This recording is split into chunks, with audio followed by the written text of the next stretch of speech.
All right, we're live. How's everybody doing today? Good Doing morning. great. Morning. Awesome. Doing great. Good to see you guys.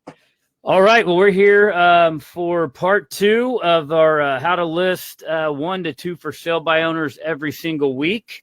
So part 1 is on here now, so go find it if you haven't watched it, and we're going to jump right in to part 2. So we'll just do a brief recap of what we did last time. So we talked about, where to find the for sale by owners, the importance to have a goal of adding at least 10 new for sale by owners to your database every week.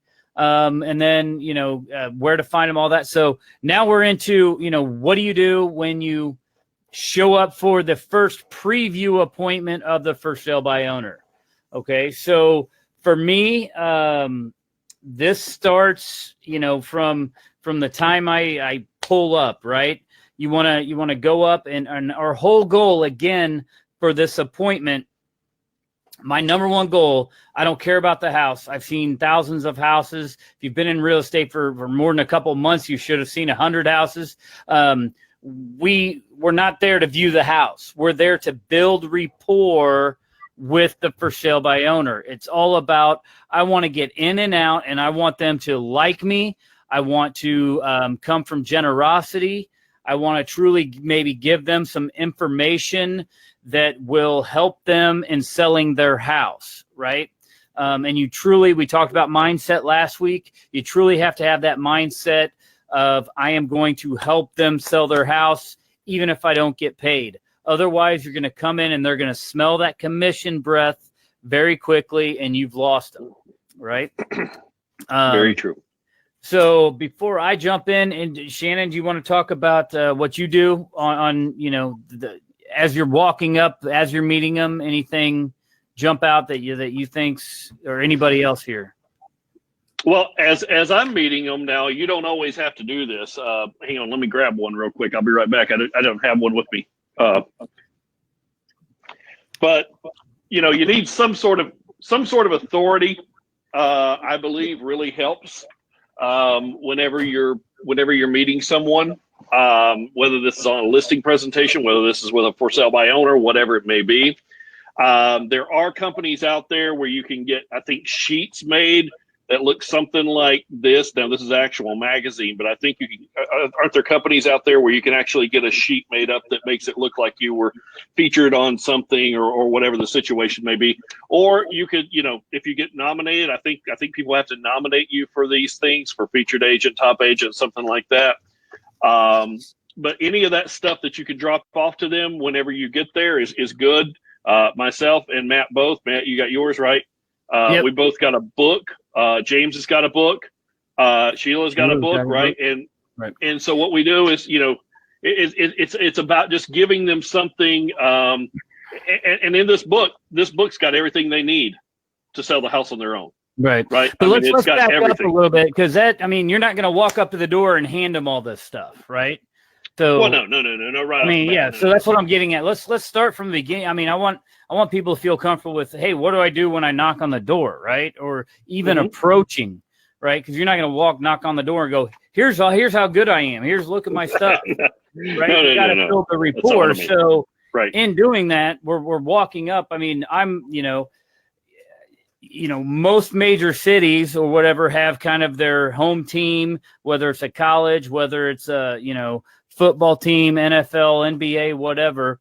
That's the stuff I'm looking for as I'm approaching the house, right? So it starts the moment I shut the door on my truck. I'm walking up and I'm starting to figure out how I can build rapport with these people, right? So I know it's popular in a lot of suburbs now. We've got, Kansas Jayhawks, Missouri Tigers, and then Nebraska Cornhusker fans all over Kansas City, right? And it seems like every third house in a neighborhood, you'll see these rocks now that they put out in their yard with one of those college teams on there, right? So as I'm walking up, I'm looking for stuff like that. I'm looking for, that college team that maybe I can help, ask them about, build rapport with, maybe something in the news. And let's even back up further. How many of you guys Facebook stalk them before you go on the appointment? Right. Absolutely. I mean, yeah. It'd be nice to have a little bit of background. You're not going in cold, and it's always the same thing. You're looking for something. Is it family? Is it their occupation? Is it what they're passionate about, like football, or is it what is it? Tell me about yourself. You got to. That's where you start. Tell me about So are they a Cleveland Native Americans fan, or Yeah, I'm just checking out your hat there, James. Yeah. So trying to be politically correct. Yeah. So, Facebook stock them. So you may know, what they're interested in. If they already have kids, the whole point of this 10 to 15 minute appointment is build rapport. So as we're going up there, we're looking for those things. Knock on the door. I always have a card in my hand ready to hand to them. Usually a card in my right hand or left hand, and I have all my, folder. I just have my book and a notepad or something of value to give to under my arm. I'll hand it to them, shake their hand, hey, this is, hi, I'm Matthew Graham. Nice to meet you. Here's the one thing that I do that I think is very important. I normally don't wear watches that often, right? I'm wearing one right now. But the only reason I'm wearing it now is kind of because I'll wear it on all my for sale by owner previews, right? Because as soon as I, hand them a card and introduce them, I'll look at my watch and I'll go, Mr. For Sale by Owner, I did tell you that this would only take 10 to 15 minutes. And I do have an appointment in 20 minutes and I will tap on my watch. So I promise I'll be in and out of here. That little step right there, you can literally see they're all the weight lifted off their shoulders. I mean, they're kind of like, why are you here? Yeah, nice to meet you. And they're kind of standoffish. As soon as I do that, they're like, oh, okay, great. Come on in, right? Because they don't want to be sold and they don't know who you are yet, right? And if that right there brings down their barrier, so you can get in and start building that rapport. All right. So I will always then immediately after that, I'll start to walk in.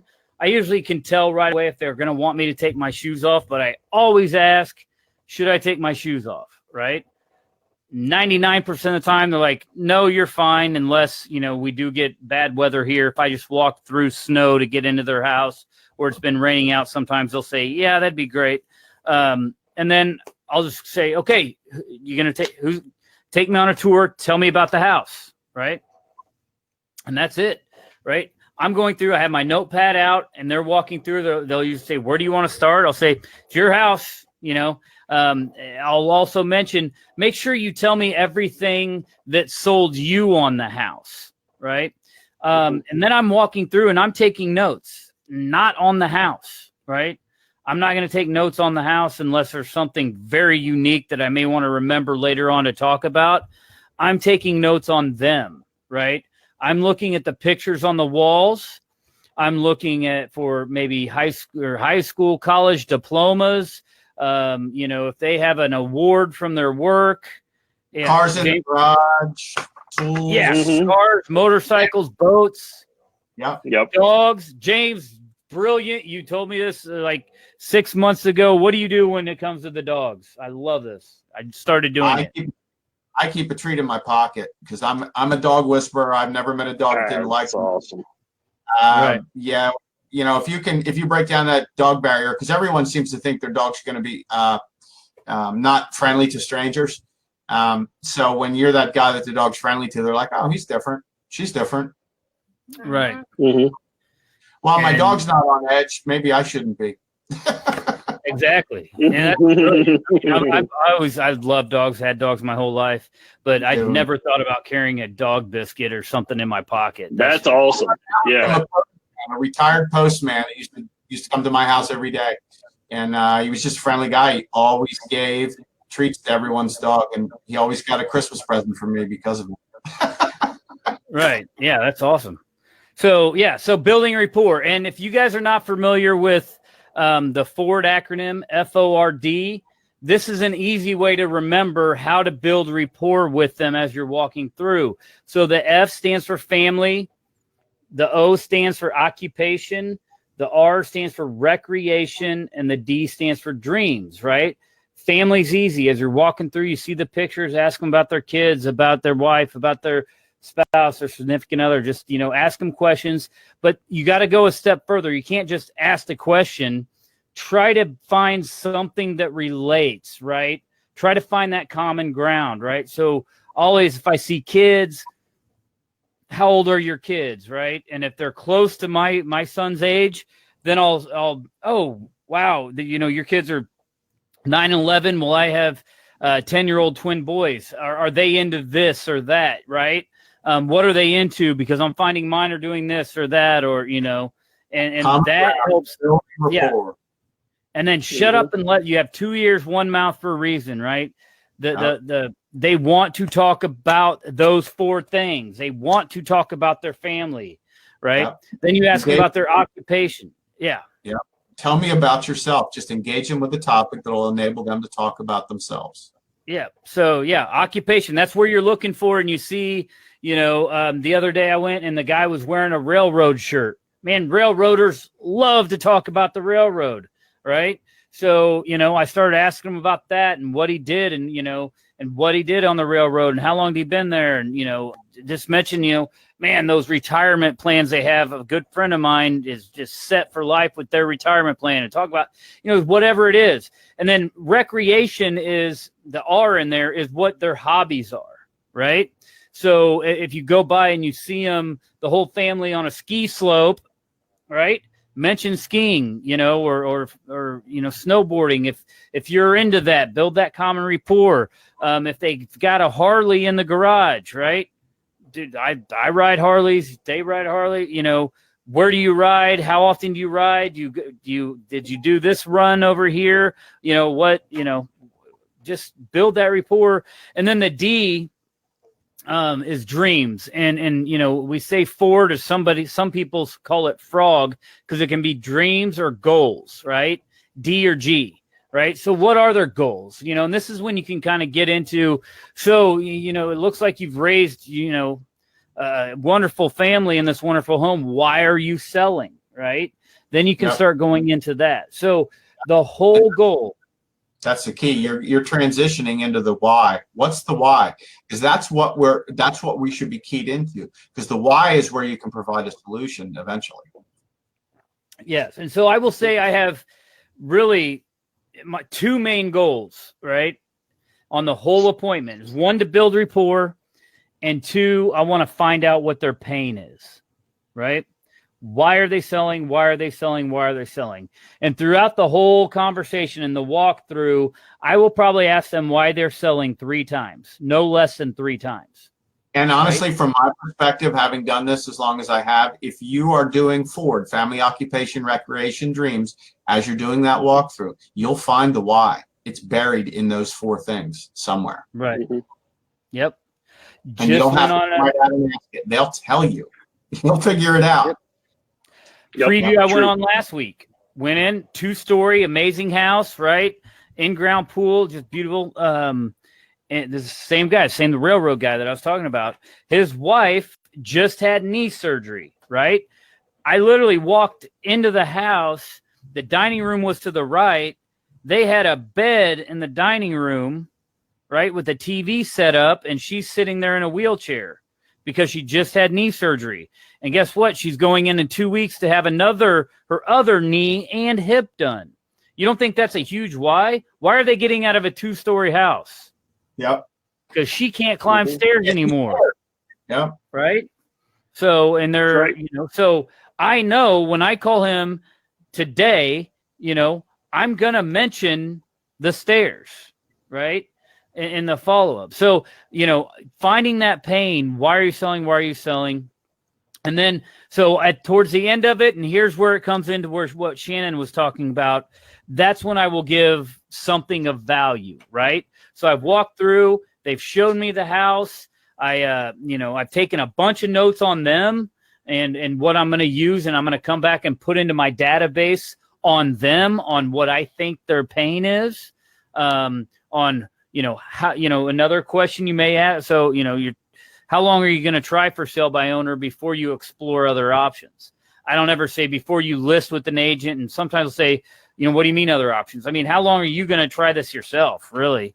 And whatever they say, this guy, he said, oh, we're going to try it for a month, right? Because then we got to get going. Whatever they say, if they say a month, cut it in half. They're going to list in 2 weeks. If they say 6 months, cut it in half. They're going to list in 3. If they say 2, they're going to list in a month. I've seen this all over the country, and you guys can all, be here to kind of back me up on this. Whatever they say, cut that in half. It's going to be half that time is when they're going to actually list. Always. And that's also how that's where you can figure up how often to follow up with them, right? If they say a month, they should be a weekly call from my perspective. Yeah, it'll be weekly. But if they say a month, they're listing in 2 weeks. It may be a Monday, Thursday call, right? Yeah. Yeah. It may be a little more than a once a week. If you think they're going to list in 2 weeks, 10 days, 2 weeks. Yep. Right. You want to be in front of them. Okay. So here's what it looks like right before I leave. I will go in. I'll say, okay, thank you for, you've got a wonderful house. I'm going to go put it in my database that I have all my buyers with. I wanted to thank you, and for, to show you my appreciation, I wanted to just give you, this book that I recently came out with, same one that Shannon did, my top secrets on selling your home faster, right? And I'll tell them, if you read this and you follow these steps, you should have no problem selling your house on your own, right? And sometimes, and then I'll tell them, and go, and the reason I'm giving you this is, and I stole this from you, Shannon, so you can, years ago, I stole this from you, is I'll tell them, Okay. 80% of my new business comes from for sale by owners.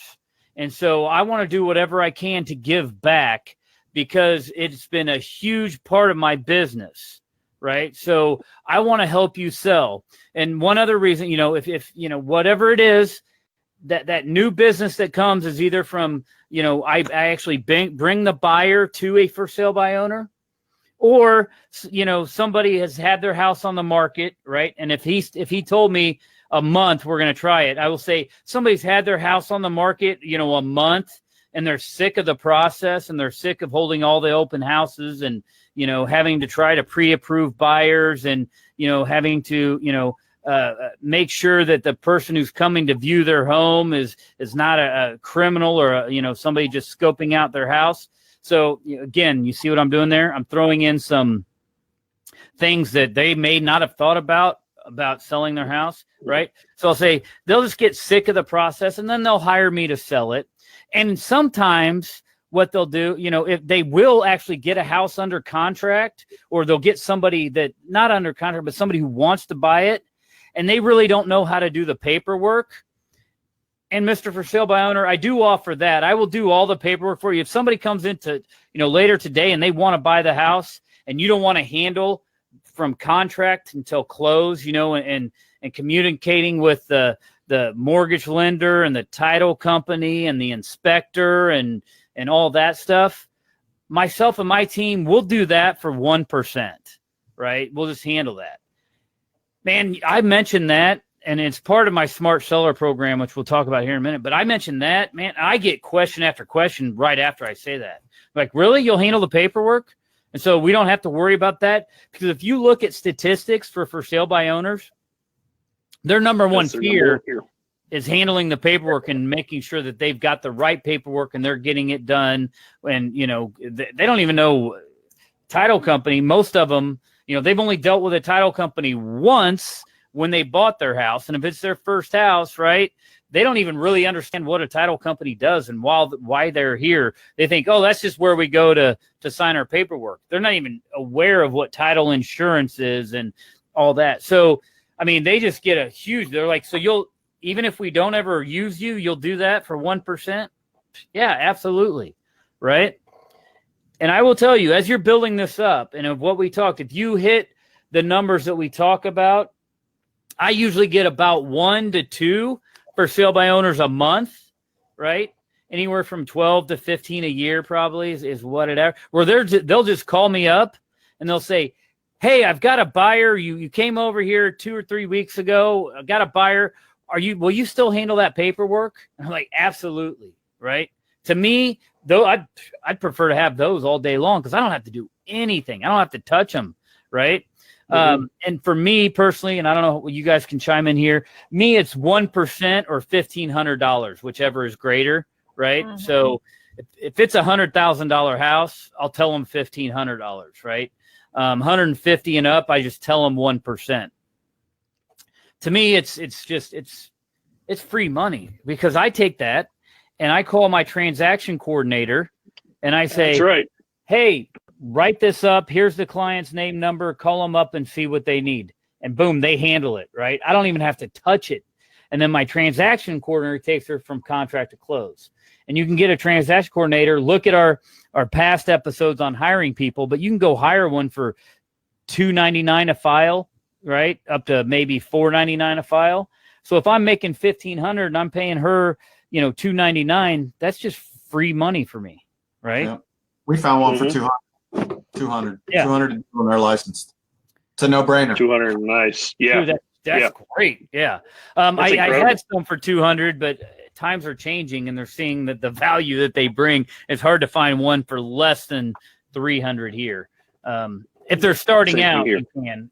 But again, off topic, this is something maybe we can talk about is building that part of a business. I've thought about this as just getting a transaction coordinator and hiring her out to other people, because you could make a lot of money with that. Anyway, that's for another week. So, I hand them the book and shake their hand and I'm done. Right. So appointment accomplished in 15 minutes and I'm on to the next appointment. Right. So you can do about 3 of these an hour, right? If you get your scheduling right. Because you're in and out of there. If they're close together, you can get in and out. 5-10 minute drive to the next one. You can do 2 to 3 an hour, right? You want to do 5 to 6 of these a week, and boom, it takes 2 to 3 hours of previews. Mm-hmm. If you start doing 2 to 3 of these, let's say you do 4 a week. 4 total a week, and that's it. You only do 2 times a week or something like that. So you do 4 a week. If you do 4 of these a week and you do the follow-up system within about 6 weeks, you should start generating at least a listing every single month, if not more. Yeah. I think I gets up to, I was listing 1 a week. I am listing, I just kicked off this program again. Right. And so it's already happening. I kicked it off, I took a break, kicked it off about 3 weeks ago, and I'm taking my first listing this week from it. Right. So we say and prepare for 8 weeks with no listings, but it can come a lot quicker. Right. It can come very quickly. And I expect, hold on, my phone just started talking to me for some reason. Wow. That was the morning show I was listening to earlier that popped on there. So anything else about the appointment before I want to try to get the whole follow-up in there, because I think that's probably one of the key aspects of this whole system, right? Well, making sure you have the right follow-up. For me, the appointment, you're finishing with that book, and since we all have a book, my book was written by myself, and I know the chapters of my book like the back of my hand because I wrote it, and you guys are the same way.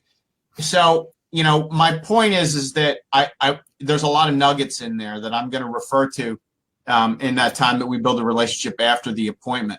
Let them know that book has everything they need in order to sell their house themselves. They need to read it and, set them up for the next time that you're going to give them a call and see if they're implementing what you have in your book. Yeah. Right. So, and if you play it right, you can get them to where that they will call you with buyers that are unrepresented.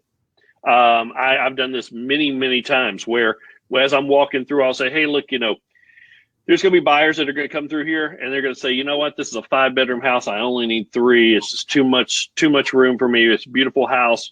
Hey, no problem. And I ask them, I say, hey, look, at the end, I'm going to give you a tool that's going to help you get your home sold on your own. All I ask from you is if you'll jot down their name and number if they're unrepresented, and let me help them, because they're no good to you at that point anyway. And 9 times out of 10, they'll say yes. And when you call them back that next week, you can say, hey, just checking in, seeing how things are coming along with the house. And then you can immediately say, by the way, have you ran into any buyers that I might be able to help? And believe it or not, I have had them give me a list of buyers' names and telephone numbers that I can immediately go work with. I've actually, another pro tip I want to give you on those lines is that I've actually gotten investors as clients this way, because investors go around to for sale by owners to see if they can scoop something off their hands cheap. And a lot of times it might not work, but they are looking for properties, and FSBOs are low-hanging fruit for investors looking for somebody, that has a need to unload something. And that, investors in my business are one of the ways I've really built a business. Having people I can go to is, can do a cash deal on anything. So I can legitimately go into an appointment and say, I have cash buyers that'll buy your house. So, it's a good way for you to pick up investor clients if you work with investors too. Definitely. Absolutely. And so I also want to, some people on here may be going, well, we don't have a book, right? Because all 4 of us do. We've done that. Here's what you need. Anything of value. For years and years and years, here's what I handed them afterwards. I handed them a blank seller's disclosure, right? I print up a seller's disclosure and I'd hand them a blank seller's disclosure and tell them, hey, I just wanted to hand you this. I didn't know if you were aware or not, but by, the laws in Missouri, or if I'm on the Kansas side, whichever, you have to disclose, all adverse material effects that, with the property, and you have to give somebody a seller's disclosure. Didn't know if you had one or not, but here's a blank one. What I suggest you do is you fill it completely out and then make copies of it to hand to your buyers. Don't give them the original one. Or if you need some more, I'm more than happy to email you a PDF of this, right? If you just want to give me your email address. All you're doing is the law of reciprocity. You're giving them something of value. Asking for nothing in return. Right. Another thing you can give them, Matt, if you don't mind me chiming in here, is you can make just a one piece of paper on a Word document or whatever, and I had it made out and put my logos and stuff on it, but it's up to you if however you want to do it. And all I did was list out 10 different websites where for sale by owners can post their homes for free, right? Or 10 things you can do to market your house yourself. That's what I do. Any of that stuff, 89-point marketing plan, whatever it may be, right? Any of those little forms, it's not hard. Sit down and try to, you can sit down and figure it out and build one in a matter of minutes. Yeah. Right. So you don't have to have a book. Yeah, no. You can print up and I'll put the link on here. Sorry. Go ahead, James. No, just give them 10 ways they can market their house on themselves, because this is a marketing job. We all know this that are listening to this call, that are on this call, and they don't realize it. How much work it is when you're trying to do it yourself and you don't have access to the tools that pros like us have. And they got to pay everywhere they go. They got to stick a credit card in to be able to advertise it. Right. Mm-hmm. Yep. Unless they're willing to shoot a video themselves and post it on social media, and more power to them. But most people don't have the time or the abilities to pull all that together. So don't get hung up on having to give them something, right? As you keep growing, you will grow what your content will get better and better of what you give them. But you can literally start off with a blank seller's disclosure, a blank. You don't need anything. You can print that out right now. Yeah, go Google right now. Top 10 things for sale by owners need to do to sell their home on their own, and you'll find something. Slap your logo on it, hand them that. It doesn't matter, just something of value, right now. Okay. Right now, it's not a big about that relationship building. That's really what this is, and giving first. And then that goes into our follow-up. So kind of go over the stats again. We talked about it in the first one, but 95% of for sale by owners are going to end up listing with a real estate agent. And on average, they do it within an 8-week period, right? So we just want to be those people that follow up with them during that 8 weeks. It's a dating period. You're dating. Yeah, dating period. Exactly. Yep, exactly. So you have to follow up. Yep. So you have to have time blocked out, your times to call for sale by owners, right? I like Mondays. Personally, that's my for sale by owner day is Mondays, because they just held an open house over the weekend and maybe didn't get a lot of people, or they got a lot of people and no one made an offer, right? Usually I find Mondays for sale by owners are frustrated with the process. So it's a great time for you to touch base with them, right? And here's what so once a week, every single week, you want to call them, right? If you don't get a hold of them, what's Same that? time. Same day, Same time every week, right? And I have 2 days. I have Mondays and Thursdays, right? Mondays is my initial call. I'm trying to get a hold of them on Monday. If I don't get a hold of them on Monday, I am not leaving a voice message, because I just don't, you're going to waste. The more you talk, the more you lose, right? In negotiation. So I just won't. If I don't get a hold of them, I'll hang up, and they go on my schedule to call on Thursday, right? And hopefully I'll get a hold of them on Thursday. Eventually you'll get a hold of them though, right? If you keep calling every week. So you want to call them every single week. And I put it out there, like I said, the average is 8 weeks. I have them in my calendar to call them for 20 weeks, right? Until they list with me, list with somebody else, or they die, right? That's it. They're going to get called. I also put them on a direct mail campaign. Right. This is huge. And this is an 8-week campaign. I have budgeted out for 8 weeks. Right. So first mailer, actually it's nine mailers, because the first one is going to be a handwritten thank you card as soon as I leave their place. Right. I have just nothing special. I don't want my logo on it. I actually have cards right here, just regular note card. It's not even a thank you on here. It's just a note card that I carry with me. And as I'm leaving, I'll pull off a block down the road. I'll write them a little thank you while everything's fresh in my head. I have stamps in my car, and I'm going to find the closest public mailbox around and drop it in the mail right there. The reason I do that is I want it to hit their local post office and come right back to them the next day. And if you do that, even if you're, some for sale by owners, I'm going across the city that's 45 minutes away. Well, if I wait until I get home and write it, it may take 2 to 3 days to get to them, even though it's in the same city, because it goes to my post office, then they send it to their post office, and then it goes to them. That could be 2 to 3 days. But if you drop it in the mail right there, it's getting to them the next day. Okay, so that's the first one. Then I have 4 letters that I send them. These will be every other week. Now, my letters are going to talk about what we'll call our marketing arsenal, right? Each letter talks about one thing that I do that for sale by owners like to see, right? So my first letter goes out and it talks about, my Smart Seller Program. Okay, I mentioned the Smart Seller Program to them on the preview, right? Where I talked about that I'll do a commission for 1%, handle the paperwork. But also my Smart Seller Program says that if they go ahead and list with me and they go ahead and bring the buyer. So basically it's, hey, you go ahead and list with me, but you continue to market the property yourself.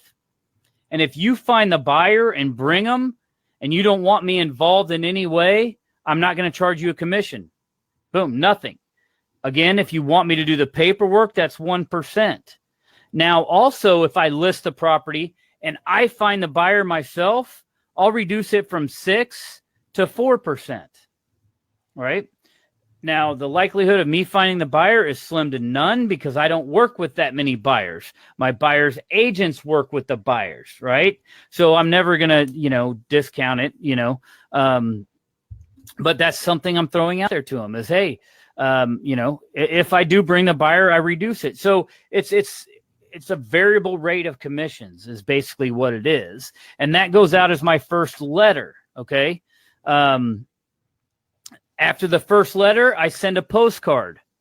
A postcard it's very simple, and all postcards are just signs of success, right? So I'm showing them that I am successful. One that I've been doing for years and years and years. The only thing I've changed is the color scheme and the logo because I've changed companies, but I've used the same houses, right? This is what it looks like. I'm selling fast. At your asking price, right? Thanks to my 89-point marketing plan, right? So it just has a list, a collage of houses. On the back is just saying who we are, right? So I've sent this same card out with some of the same houses for years and years and years, right? I send this to everybody who goes into my mailing campaign. You don't have to change it. Now the houses just say sold in 10 days, sold in 7 days, sold in 9 days, right? Sold for full asking price, sold in 13 days, sold in 39 days, just showing signs of success. Another sign of success, testimonial card, right? Why successful people consult the Graham team before they sell. And then I have 3 testimonials. One that talks about how fast we got it sold. Another one, how we got top dollar. Third, how we made it easy for them, right? The 3 main things that people want when they get their home sold. They want to sell for top dollar in the least amount of time for the least amount of money, right? So, again, another one, I just sold, right? So these are just properties we just sold. Anything works, something that just shows signs of success, right? You can do flyers. If you don't want to print up a bunch of postcards and you're getting new, send a flyer, right? There you go. Smart Seller Program. That's awesome right there. Right? Testimonials. So you're sending letters, right? You're putting those in envelopes and sending those, right? So listen, you see a pattern here? You see a pattern here? We're all doing these same things. Right. Yep. That's right. Then again, third week, right? So I do letter, postcard, letter, postcard, letter, postcard, right? So the next week, I'm going to talk about maybe the easy exit listing agreement, right? So I find, and I can translate this between expireds and for sale by owners, but a lot of for sale by owners were one-time expired listings, and that's why they're trying it for sale by owner, right? And one of the biggest things that I hear from most people who have listed and expired is my agent never communicated with me, right? And they wouldn't let me out of the contract. So I have 2 other letters, one that talks about the easy exit, and one that talks about a communication guarantee, right? Easy exit is, Mr. For Sale by Owner, if you ever don't think I'm doing my job or doing what I told you I would do, you can fire me for anytime. Just, you know, we'll get together. You know, now in the contract I have, it says that they give me 24 hours to remedy the situation, right? So if they say, well, you promised you'd advertise here and I didn't because, you know, we got busy or something, they give me 24 hours to remedy it. If I can't remedy it, I'll let them out of the contract, right? No questions asked. You know, the communication guarantee is, Mr. For Sale by Owner, I guarantee to communicate with you at least once a week in regards to your listing. And if I ever miss a week, you can fire me on the spot, right? So again, it's very important that either you or your team has at least an hour, hour and a half set aside to communicate with all your listings. It's very simple nowadays. Yeah, each week. It's very simple now because, I mean, we're in a seller's market and stuff selling very quickly. You know, we will, again, get to where, you know, the average marketing time is 3, 4, 5, 6 months on market before you get a contract. Then it's very important, right? And so, Sheila, were you going to say something? I got to go. Sorry. Yeah, okay. I do too, because I got another call too. Okay. Unfortunately. Right. Okay, if we can do one thing, Matt, if we could actually take these programs that we have and upload them into our coaching group, I think that would be very beneficial for some of these people. You know what I mean? Like, you show them what put the 89-point marketing plan in there, put the smart seller program in there. Put all that stuff in there for them. Guarantee. Definitely. Absolutely. We will do that. Okay, All right. guys, I got to run. Have a great Okay. week, everyone. All right. Thank We'll you. see y'all